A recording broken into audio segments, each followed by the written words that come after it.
When to use an apostrophe is an issue that tends to frustrate many people.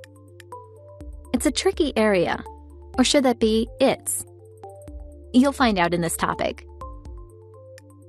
In general, the apostrophe is used to mark the possessive of nouns and some pronouns. To form possessives with the apostrophe, there are 3 basic rules. First, if a noun is singular and does not end in s, the possessive is formed by adding an apostrophe and an s. This also includes irregular plural nouns, for example, media's, and indefinite pronouns, anyone's files. Next, if a singular noun does end in s or the s sound, the possessive is formed based on how the word is pronounced. If the 2 s sounds together can be pronounced naturally, then use the apostrophe s, as in James's.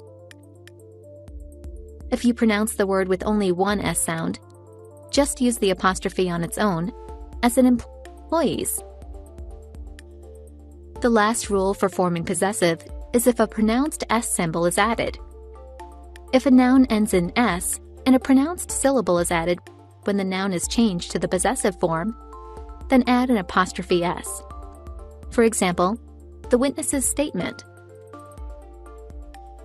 Now, let's consider the use of the apostrophe in words, phrases, and dates. For certain words, letters can be omitted and replaced by an apostrophe, as in international.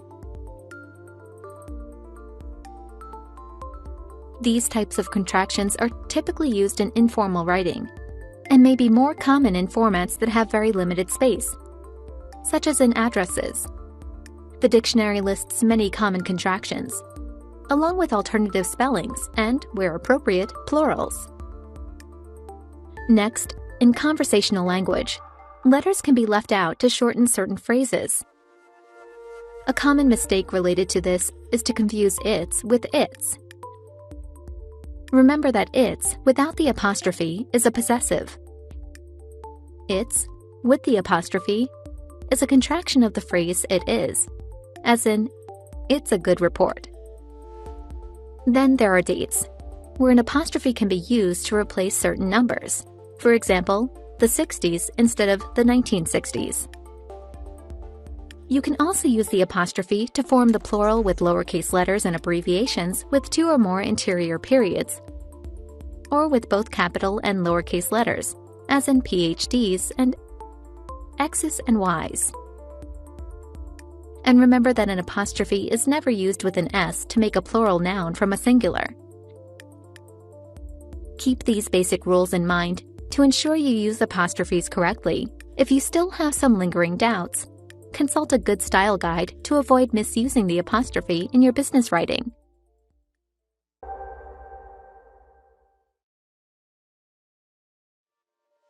Quotation marks are often used incorrectly in business documents, leading to misunderstandings or errors. So let's consider some basic rules behind their correct usage. Generally, the double quotation mark is used to enclose a direct quotation, whether made by a person or taken from a piece of literature. Double quotes are sometimes used to indicate a word is used in a special sense, as in intelligent robots. Note that as well, writers sometimes put quotation marks around a word they're using sarcastically or ironically, but this is generally discouraged in business writing. They're also used around titles that are part of a published work. For example, the titles of book chapters, short stories, magazine articles, essays, poems, songs, lectures, and conference themes take quotation marks. So what about single quotation marks? These are typically used inside a statement that's already enclosed by double quotation marks. For example, in the quoted sentence, "My boss said to me, finish the analysis by Friday," the words "finish the analysis by Friday" are put in single quotes. A point to note about when a single and double quote fall together, as in this example, is that you can improve readability by adding a space between the 2 marks. There are also specific rules when using other punctuation marks with quotation marks. For instance, periods and commas always go inside the closing quotation mark. Semicolons and colons always go outside the closing quotation marks. And with question marks and exclamation points, placement depends on whether they belong to the particular quotation or not. If they belong, you place them inside the quotation marks. But when a question mark or exclamation point applies only to the larger sentence, not to the quotation, place it outside the quotation mark. Finally, quotation marks are sometimes used instead of hyphens in phrasal adjectives, as in back to the basics. These rules concerning quotation marks add clarity to your writing. Use them properly to help your audience read your business documents effortlessly.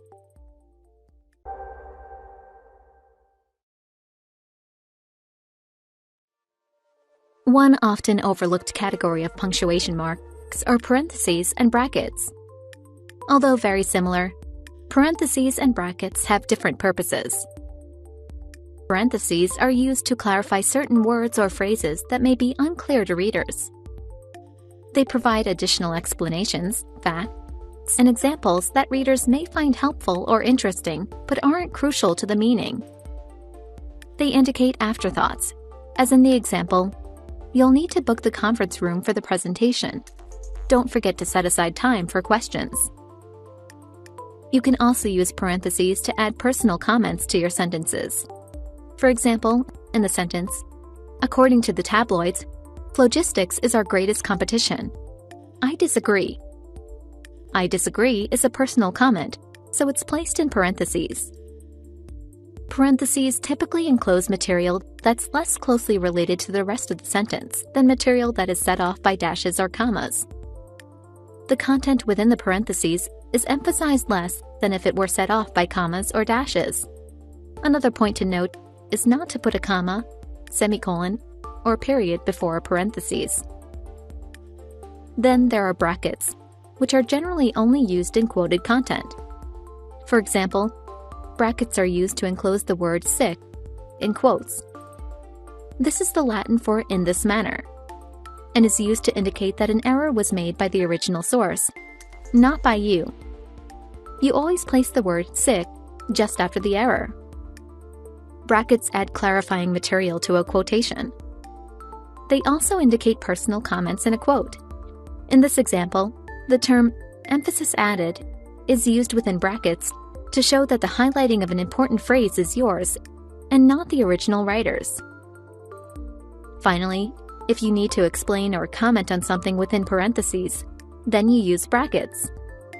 Remember these basic rules of using parentheses and brackets so you can add comments and additional information correctly without adding unnecessary confusion.